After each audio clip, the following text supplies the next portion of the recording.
Hello friends, இப்போ நம்ம பார்க்கோம் இந்த மாட்டை பார்க்கோம். இந்த மாடு வந்து ஒரு துப்புரவான மோளையில் நல்ல மாடு.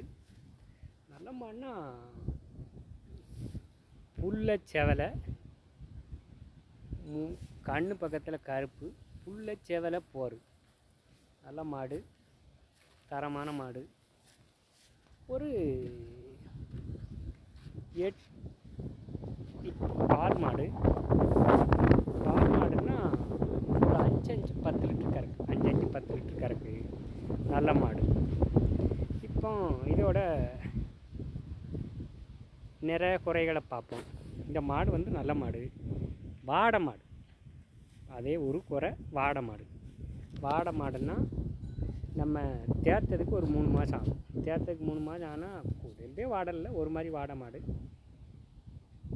நல்லா மேய்ச்சல் முறையில் வளர்க்குறதுக்கு நல்ல மாடு, தரமான மாடு, நல்ல மாடு. இப்போ அடுத்த மாட்டை பார்ப்போம். இது ஒரு செவலை மாடு. இது ஒரு செவலை மாடு. இது நல்லா செவலை போர். அதே மாதிரி செவலை போர், கொம்புல பக்கத்தில் அந்த அந்த பொட்டு. நல்ல மாடு, தரமான மாடு. இது நல்ல மாடு. இது பால் இருக்குது. இது பால் 5 லிட்டர் கறக்கு. 5 லிட்டர் கறக்க வேண்டிய மாடு, நல்ல மாடு. இது நல்ல கண்ணு, நல்ல திரட்சியான கண்ணு, நல்ல மாடு. இது நல்ல மாடு.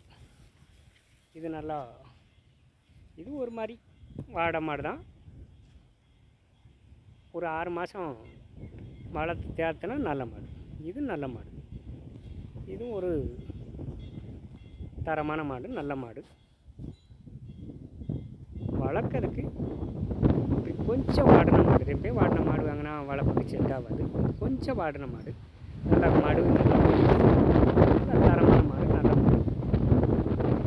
இதுலேயும் நல்ல மாடு. இது என்ன, இதோட பிடிப்பிட்னா வத்தக்கறவை மாடு. ஒரு 3 மாதம் செனை இருக்குது. 5 நாள் 9 லிட்டர் பால். வத்தக்கறவை மாடு, நல்ல மாடு, தரமான மாடு, நல்ல மடிகாம மாடு, தரமான மாடு, நல்ல மாடு, நல்ல பொருள். பார்க்க 2 மாட்டையும் 2 மாடுமே நல்ல மாடு, தரமான மாடு.